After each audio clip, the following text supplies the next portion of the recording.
Ah que bonsoir, ça fait clairement un bail que je suis pas venue sur cette plateforme sur YouTube, que j'ai pas tourné de vidéo non plus. J'en avais tourné une de mes cadeaux de Noël que je voulais vous poster avec un haul en parallèle. Le truc c'est que j'ai perdu les deux vidéos, donc en fait je pense que j'ai cru les avoir envoyées sur mon ordinateur pour pouvoir faire du montage et au final je les ai juste supprimés de mon téléphone. Donc je me retrouve à devoir tout refilmer, sachant que je n'ai pas tous mes cadeaux de Noël avec moi, vu que j'ai passé les fêtes chez ma maman. J'ai certains cadeaux qui sont restés, notamment des livres, qui sont restés chez ma mère, donc ça va être assez décousu. Et je pense de toute façon que vous les verrez pas dans cette vidéo. Du coup ce sera, je pense, un haul.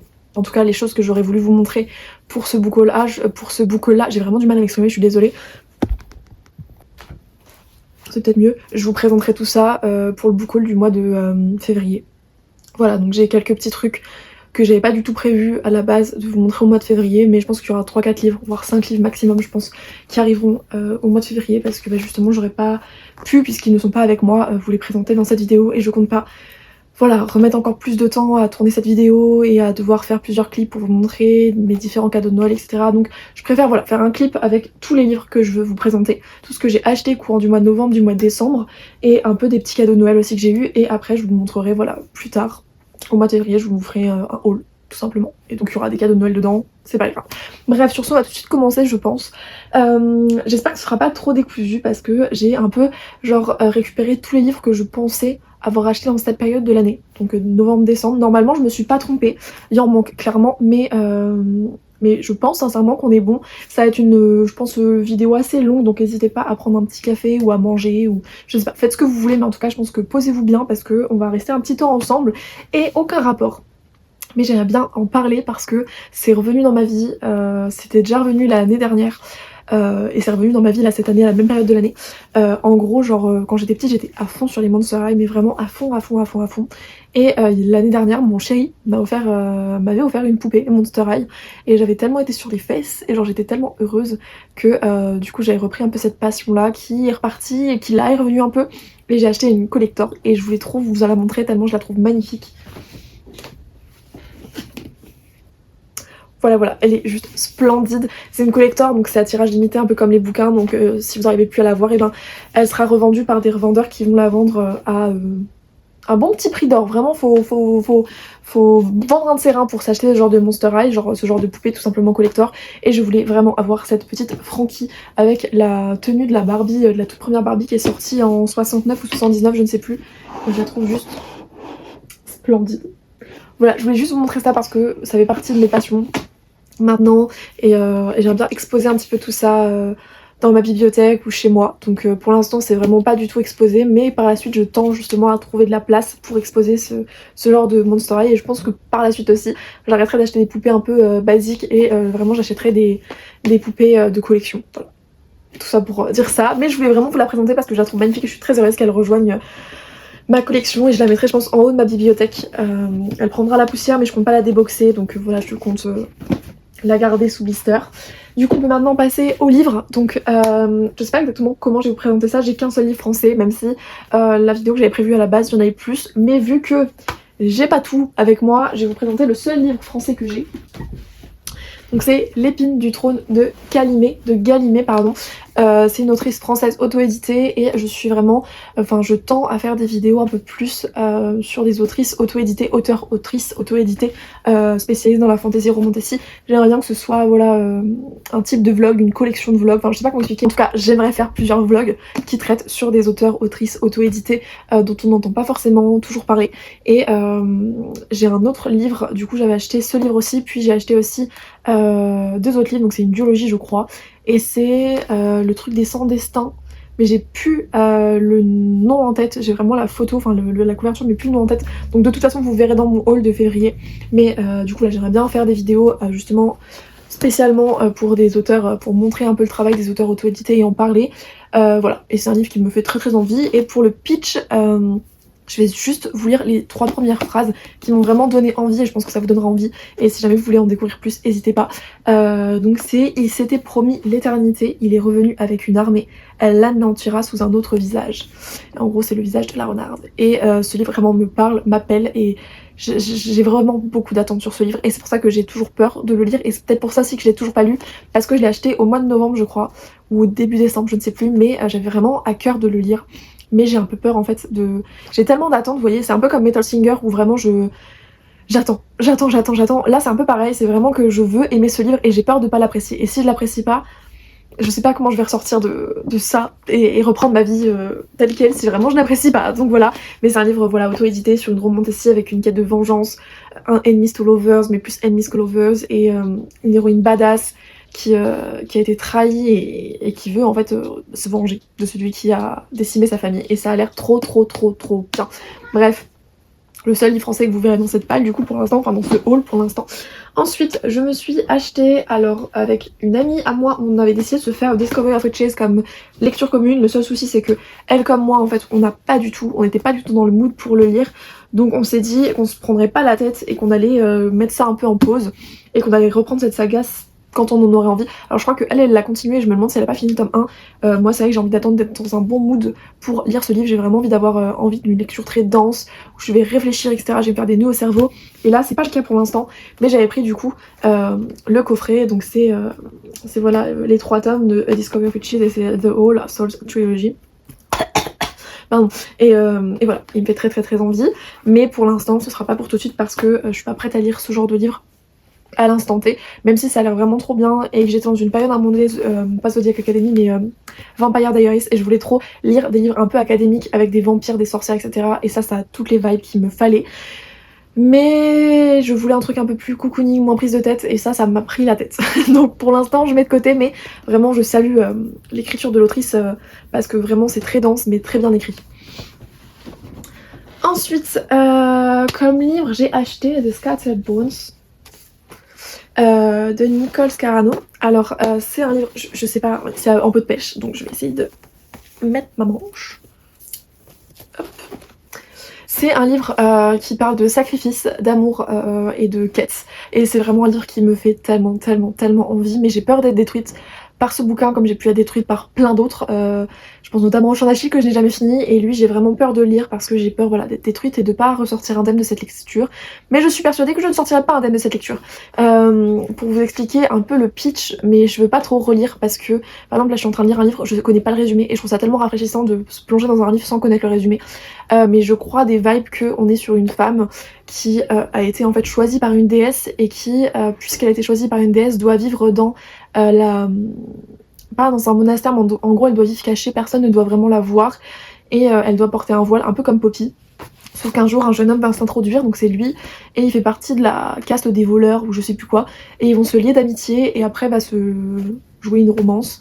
Mais je ne sais pas par quel coup du sort, en fait il va être massacré, voilà, il va être démembré, peut-être sous les yeux de notre madame, on ne sait pas, et en fait on alterne des points de vue du passé et des points de vue du présent, où cette petite madame cherche les morceaux de son chéri pour essayer de le ressusciter. Voilà. Et comment vous dire que ça va être très triste et qu'on va vraiment parler de dévotion, d'amour qui transcende tout en fait. Et je suis une grosse romantique contrairement à ma mère, donc vraiment ce livre est fait pour moi. Mais j'ai pas envie de pleurer, mais d'un autre côté j'ai envie de pleurer, j'ai envie de savoir ce que ça fait et de juste d'être plongée dans l'univers et d'être comme notre héroïne à la recherche du coup des membres de son chéri. Et je pense que ouais, ça va être un livre qui va profondément être poignant, et il est tout court hein. Mais j'ai vu que des très bons avis et des avis où on nous dit en fait qu'on s'attache directement au personnage et notamment à la jeune femme qui cherche en fait son amour quoi, et qui le recherche partout dans tous les continents, et du coup on alterne voilà des passages du passé où on apprend à connaître du coup leurs premières rencontres, les premiers moments d'amitié, la relation qui va se tisser par la suite en romance. Voilà, bref, sur ce, je pense que, mine de rien, j'en sais quand même assez sur ce livre pour vous en parler, mais voilà, il me fait vraiment extrêmement envie, et je sais que c'est Nina Quill qui en avait parlé, qui m'avait trop donné envie de le lire, et quand je cherchais un petit peu des livres à acheter en mode en anglophone, c'est vrai que lui, il m'est tout de suite revenu en tête, et j'ai voulu l'acheter directement. Ensuite, en même temps que j'ai acheté Scattered Bones, j'ai acheté un autre livre, une autre saga, qui je pense va vous faire extrêmement plaisir, parce que pour ceux qui ont lu cette saga, qui est vraiment une saga que tout le monde connaît, que tout le monde a déjà dans sa bibliothèque à peu près, et que tout le monde a lu surtout, c'est Throne of Glass de Sarah J. Maas, que alors j'allais dire que je n'ai pas lu, non, que j'ai lu, mais j'avais pas apprécié la première lecture que j'ai faite de ce livre. Je m'étais arrêtée au tome 4, deuxième partie, parce que le lisais en français. Et j'ai décidé de lui relaisser sa chance au petit coco, parce que j'ai bien envie en fait de...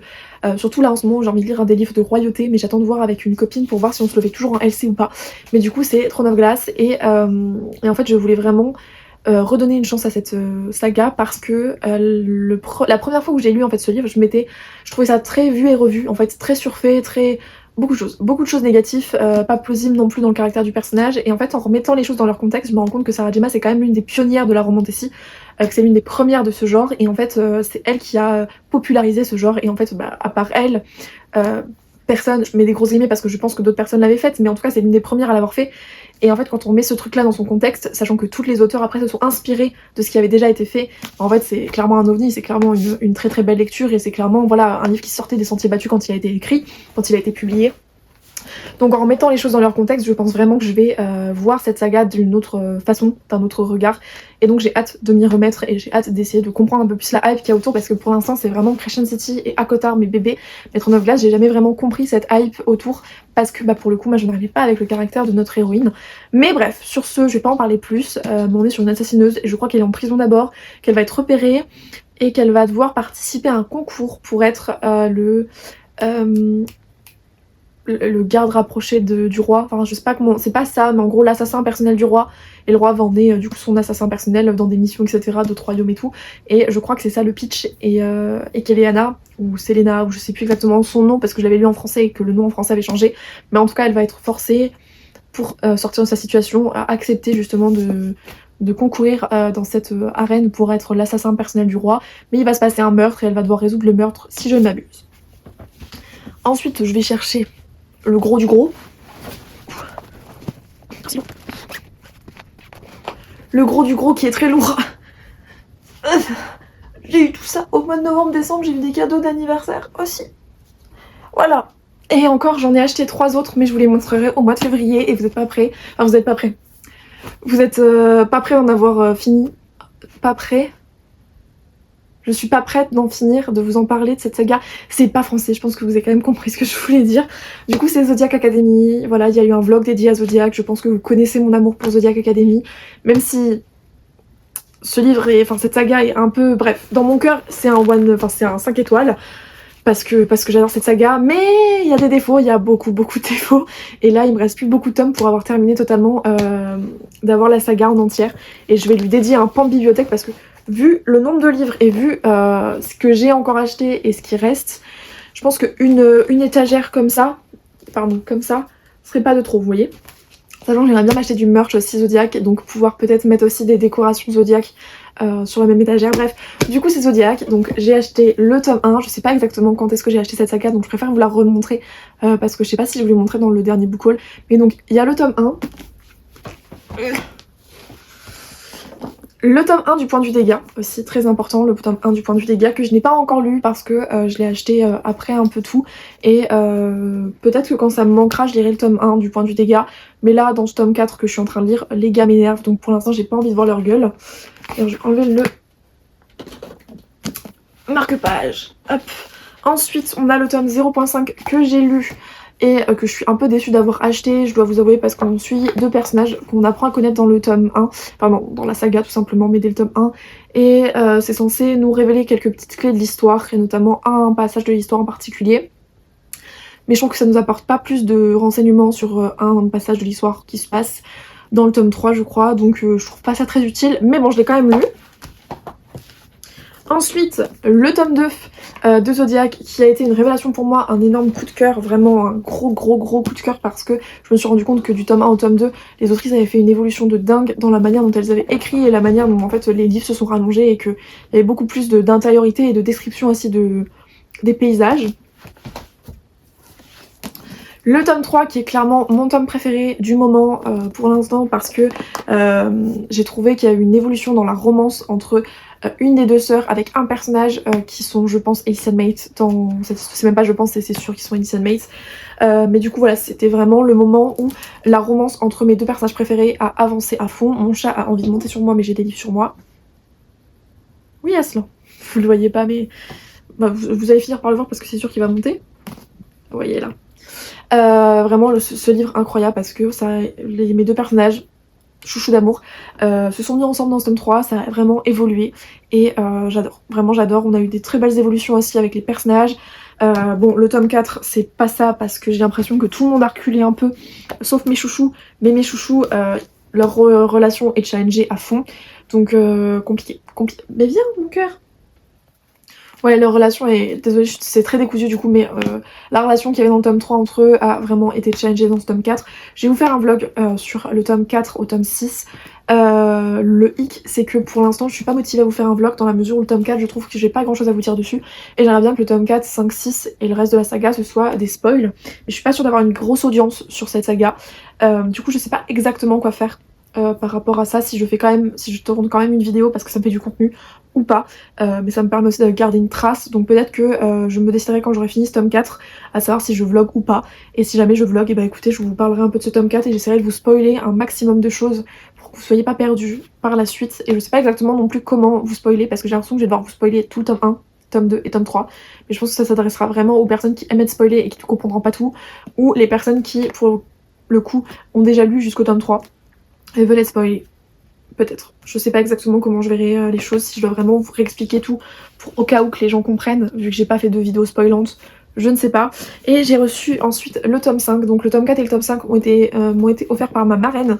Voilà, je suis trop contente, le tome 5 en plus c'est mon signe astrologique, et à ce qu'il paraît, on préfère, en fonction de notre signe astrologique, on préfère tel ou tel livre. Par exemple, les taureaux vont préférer le livre sur le taureau, les lions, et moi j'espère préférer aussi le tome sur les poissons, mais bon, vu que les poissons c'est les plus sensibles du zodiaque, je pense que je vais bien pleurer et je suis pas sûre d'apprécier les dramas et les petits problèmes de ce livre, donc on verra bien. Mais en tous les cas, voilà, j'ai quand même hâte de lire ce tome 5 et je verrai bien en fonction de la fin du tome 4 parce que pour l'instant je m'ennuie énormément dans le tome 4. Voilà, c'est pas du tout un... Je pense que je lui mettrai 4 étoiles, voire 3 étoiles au tome 4 parce que je suis pas à fond dans l'histoire. Vraiment, je suis pas du tout hypée, il y a peu d'évolution avec les personnages. Bref, j'en parlerai dans un vlog, mais si je fais le vlog. Mais en tous les cas, voilà, je sais pas si j'enchaînerai avec le tome 5 ou pas, mais au moins, je vous spoil, j'ai jusqu'au tome 8, je crois. Ouais, j'ai jusqu'au tome 8. Il me reste le 8.5, le 9 et les nouvelles à acheter. Et sinon, je suis bon. Donc, en vrai, je me suis bien éclatée. Je me suis bien fait plaisir avec cette saga. Bref, sur ce, on passe à mes versions collector. Donc, j'en ai 6 à vous présenter. Il y en a une que j'ai perdue. Je sais pas du tout où elle est. En fait, je l'ai notée. Je sais pas du tout. En fait, j'ai pas noté le titre. J'ai vraiment juste noté Illuminate, par exemple, du mois d'octobre. Et je me souviens plus c'était quoi. Donc, bref. On a d'abord A Rather Vengeful Accord de Daniel Knight, qui est du coup le livre de la Unicrate du mois de novembre, je crois. Je ne sais plus. Je crois pas qu'il y a marqué, donc je pense qu'on va se dire... Je vois pas, je vois juste 2025, je vois pas. Donc écoutez, pour moi c'est le mois de novembre, mais en tout cas on s'en fiche un peu. C'est un livre que j'ai reçu du coup de la Unicrate, qui est... Ah mais je sais. Ah bah oui, je sais. La Illuminate du mois de décembre, je l'ai pas, elle est chez ma mère, c'est pour ça que je peux pas vous la montrer. Donc en vrai, la Illuminate du mois de décembre, vous la verrez du coup dans le book haul de février. Oh, ça va être décousu à fond, mais c'est pas grave, vous en foutez tant que vous voyez des livres, c'est pas grave dans quel sens c'est, dans quel ordre c'est. Mais du coup, faut que je me le note parce que sinon je vais l'oublier. Donc c'est un livre qui parle d'académie, je crois, mais je pense pas le garder dans ma bibliothèque parce que j'ai pas vu d'excellents retours. Pour le coup, je le trouve vraiment beau, mais je sais pas, en plus c'est du MM, j'en ai beaucoup lu du MM, mais là j'ai plus, je sais pas pourquoi envie de lire du MF. Donc après vous me direz quand le MM reviendra dans ma vie, peut-être que j'aurai envie de le lire. Mais en tout cas, ouais, je sais pas, c'est très arcanique, je pense que c'est un truc à lire plus pour la période automnale, voilà, quand les journées raccourcissent et quand on est vraiment dans une période un peu académique, etc., automnale, et qu'on a envie de lire ce genre de truc. Mais je sais pas. Vraiment, je sais pas. Pour l'instant, je suis un peu perdue, mais du coup, c'est du MM avec une académie et des mages, des sorciers, etc. Vraiment, je ne sais pas ce que ça peut donner, mais j'ai pas vu des très bons retours, donc à voir. Ensuite, un nom à couper au couteau, The Irresistible Urge to Fall for Your Enemy, de Brigitte Knightley. Bah dis donc, attendez. Entre Daniel Knight, Brigitte Knightley, genre les Knights, c'est monnaie courante, bref. Donc c'est un livre qui a fait beaucoup parler de lui quand il est sorti en VO, et qui a aussi fait beaucoup parler de lui quand il est sorti en français, quoique un peu moins. Mais c'est un livre qui est très drôle, sur une... enfin qui est très drôle, qui est un peu comme, pour moi, je le comparerais à... Ah, Méchant. Je vous mettrai le nom quelque part, ou la photo si j'arrive à faire un insert, mais je vous mettrai le nom du livre dont je parle. Mais en tout cas, pour moi, ça a des grosses vibes comme ça. Et je sais pas, en fait, il me fait bien envie dans la mesure où ça a l'air d'être un livre, enfin, dans le résumé en tout cas, je vais pas le relire, mais dans le résumé, ça a l'air d'être un livre plus ambiancé, où il n'y a pas forcément beaucoup d'action, mais plus où notre héroïne va être amenée à sauver ce petit Gugus-là, et c'est une réécriture de Dramion. Donc moi il m'en fallait pas plus, sachant que j'ai déjà lu Was in Chains et comment ça s'appelait, Alchemist, donc j'avais bien envie de lire d'autres fanfictions de Dramion. J'en ai d'ailleurs une autre dans ma pile à lire, et du coup dans le book haul que vous allez voir. Du coup voilà, c'est un livre qui est très très beau je trouve. J'ai pris la version Illuminate, il y avait la version Fairyloot aussi qui est sortie, mais j'ai grave préféré, enfin j'ai largement préféré la version Illuminate. Je trouve que les personnages sont magnifiques, et en plus c'est en calque et c'est très rare. Voilà. Et celui-ci, je compte bien évidemment le lire pour la Saint-Valentin. Voilà, pour moi c'était logique que je lise ce livre pour la Saint-Valentin, je trouve qu'il va parfaitement dans le thème de la Saint-Valentin. Donc voilà, je pense que pour le mois de février, je me le lirai. D'ailleurs avec mon chéri on va faire du ski à cette période de l'année, donc pourquoi pas prendre ce petit livre le temps qu'on arrive justement à la Bresse, là où on va skier. Donc voilà, et on a des fanarts aussi des personnages. Et c'est très rafraîchissant, il y a beaucoup d'humour noir. Et voilà, c'est une romance plutôt douce, je dirais. Voilà. Donc voilà pour ce livre. Savage Blooms de Estelle Gibson. Alors sincèrement, c'est la plus jolie couverture que j'ai dans ma bibliothèque. J'adore l'effet vieux livre. Vraiment, je la trouve magnifique cette couverture. En plus, j'adore le vert, le doré. Vraiment, cette couverture. Je la trouve splendide. Le hic, c'est que le résumé me fait pas envie. Le résumé me fait pas envie, et pareil, j'ai pas vu de très bons retours. Je crois qu'on suit deux meilleures amies, et il y en a un, enfin la fille aime son meilleur ami, je crois. Ils vont se retrouver coincés à un moment donné dans un manoir, ils vont pas pouvoir sortir parce qu'il y a une grosse pluie, et ils vont devoir faire ami-ami avec deux autres personnages qui habitent dans le manoir. Et je crois qu'il va y avoir du polyamour, ou en tout cas un triangle amoureux, je sais plus, et il va y avoir des mystères. Et c'est pas ma vibe en fait en soi. Et il est magnifique, hein, donc à la limite, juste pour l'objet livre, je le garde dans ma bibliothèque, mais c'est pas trop mon style et je pense que je le lirai pas. Voilà, je suis pas sûre de le lire. En plus, la couverture basique, je trouve qu'elle fait très livre des années 2000-2010, voire 2015, et je suis pas fan, j'ai l'impression que ça va parler beaucoup de smut. Je sais pas, je vois ça comme un livre de smut. Donc j'aime pas trop, je sais pas. Vraiment, je suis un peu perdue, et le relié, il est comme ceci. Et je suis pas fan non plus des M-Paper. Je suis pas fan des personnages, je suis pas transcendée par le crayon. J'aime bien par contre le fait qu'on ait une représentation pour personnes en surpoids. Mais je sais pas, vraiment je suis un peu... Ah non. Ensuite, on a un livre que bien évidemment j'ai envie de lire. C'est la box Romantasy du mois de novembre, je crois. C'est To Cage a White Bird de Brooke Fast, qui est du coup une dystopie. C'est rare, c'est rare que j'ai une dystopie, que je possède des dystopies dans ma bibliothèque, dans ma pile à lire notamment.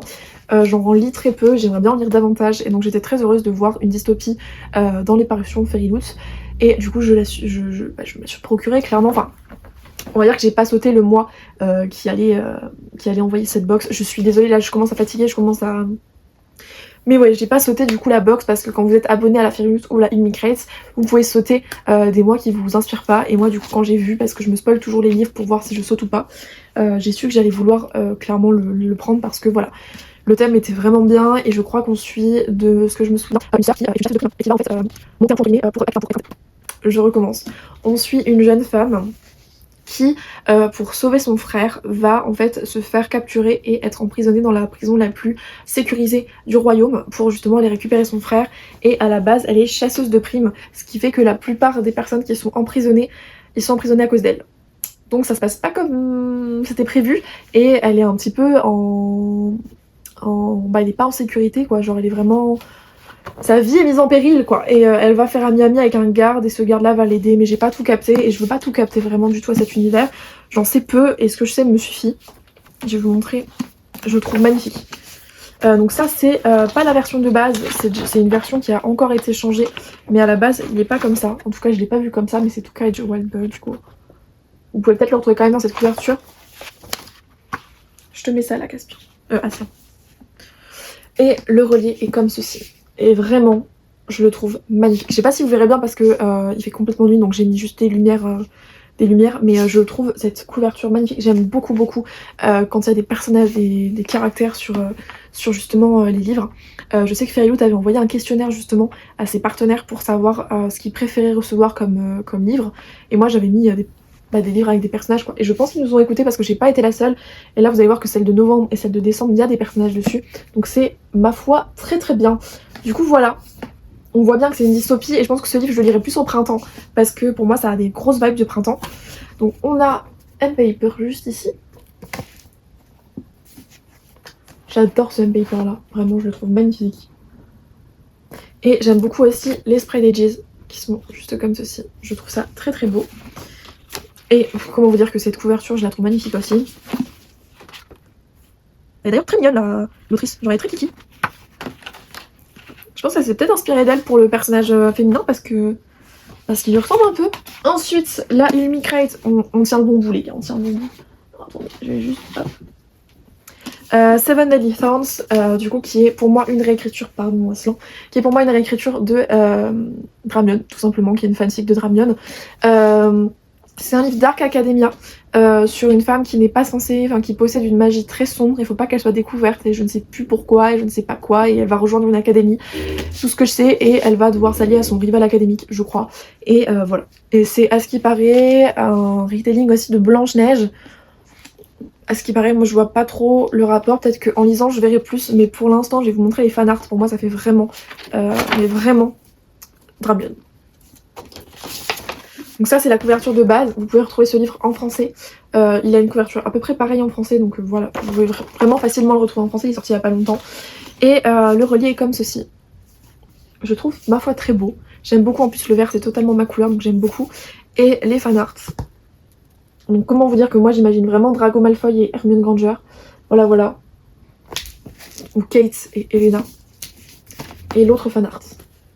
Comment vous dire que pareil, je vois pas trop ce que Blanche-Neige fait dans l'histoire, mais je vois tout à fait ce que fait Dramion dans l'histoire. Vous voyez ce que je veux dire? Il y a une histoire de Pomme aussi, donc peut-être Blanche-Neige, Pomme. I don't know, vraiment I don't know, mais en tout cas j'ai très hâte de le lire. Et je pense que lui j'attendrai plus d'être dans une période un peu plus, peut-être pour octobre, septembre-octobre de cette année. Parce que pour l'instant j'ai pas envie de lire de livres Dark Academia, je pense que vraiment, enfin je trouve que la période automnale vraiment représente parfaitement la période de l'année où on peut lire et où on veut lire des livres du coup Dark Academia. Et ensuite un livre qui me fait très envie parce que les personnages sont magnifiques. Et la couverture en elle-même est magnifique. Alors il va tomber dessus lui. C'est We Who Will Die de Stasia Stark.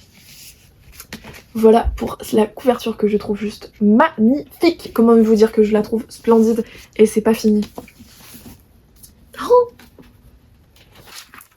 Oh là là. Donc la couverture, se présente comme ceci. Normalement c'est une couverture violette, si jamais il vous intéresse. Si jamais vous Oh, ok. Bref, du coup si jamais il vous intéresse, vous pourrez sûrement retrouver ce livre sur Vinted, et sinon vous pouvez le retrouver avec la couverture que je vous ai montrée. Et du coup le relié collector est juste splendide et il est parfaitement accordé à ma tenue d'ailleurs. Donc voilà le relié qui est magnifique. Là c'est les Spread Edges, splendide. Et le relié est juste incroyable, j'adore, vraiment c'est l'un des plus beaux reliés que j'ai de ma collection, avec justement To Cage Wildbird avec les personnages et les fanarts. J'ai chaud, surtout pour la madame. Le monsieur est pas mal, mais la madame... Je comprends pas pourquoi je n'aime pas les femmes, sincèrement, je ne comprends pas. Ça restera un grand mystère de ma vie. Mais waouh, non mais sérieusement, je trouve ce livre magnifique. Et pour celui-ci, je n'en sais rien et je ne veux rien savoir. Dans le petit truc justement, y a un compte en fait qui justement nous spoil les sorties. Pardonnez-moi, mon chat a failli se péter la gueule. Et il y avait le résumé. Moi j'ai lu je crois les trois premières phrases. Et on était sur, je crois, comment on dit, une quête pour survivre et genre une arène où il y a des combattants. Et ça s'appelle... Bref, en gros, c'est des jeux. C'est un peu comme les Hunger Games, vous voyez. Et du coup, j'ai hâte de le lire. J'ai vraiment hâte. Et lui, il ne saurait tarder, je pense, parce que le livre est tellement beau, il me fait tellement envie que je pense le lire dans pas très longtemps. Je pense que ce sera une lecture du mois de février, peut-être. Février-mars, je suis sûre il passe à la casserole parce qu'il est magnifique. Et on est sur des vampires. Peut-être des loups-garous aussi, mais je crois qu'on est que sur des vampires. En tout cas, si on est que sur des vampires, c'est pas grave, j'aime bien les vampires. Voilà. Non, mais regardez. Pouah. Vraiment, Fairyloot entre lui, Metal Singer et Tokaido Whitebird, c'est vraiment mes Fairyloot préférés. Genre vraiment, c'est mes éditions Fairyloot préférées. D'ailleurs, j'ai hâte de lire Metal Singer que j'ai vraiment envie de lire. Je pense que je le lirai pour le mois de mon anniversaire. Ou le mois de mai, je sais pas. Bref, sur ce, écoutez, j'espère que cette vidéo vous aura plu. J'essaie de faire le plus rapidement possible. J'espère que ça n'aura pas été trop court ou trop long. Voilà, je vous ai quand même donné envie de lire des livres. Je sais que j'ai pas été trop dans les détails des résumés. Je pense que voilà, vous comprenez pourquoi et ce sera pas quelque chose que je ferai vraiment sur ce compte. Et sauf quand je vous fais des vlogs ou quand je vous fais des bilans lecture. J'aimerais bien à vous faire un bilan lecture dans pas très longtemps. Et la prochaine vidéo que vous verrez, parce que j'ai été un petit peu absente des réseaux, etc. La prochaine vidéo que vous verrez, ce sera mes objectifs de 2026 et ce que j'ai déjà réalisé en 2025. Que voilà, sur ce, écoutez, je vous fais plein de bisous. J'espère que cette vidéo vous aura plu et puis je vous dis bye bye.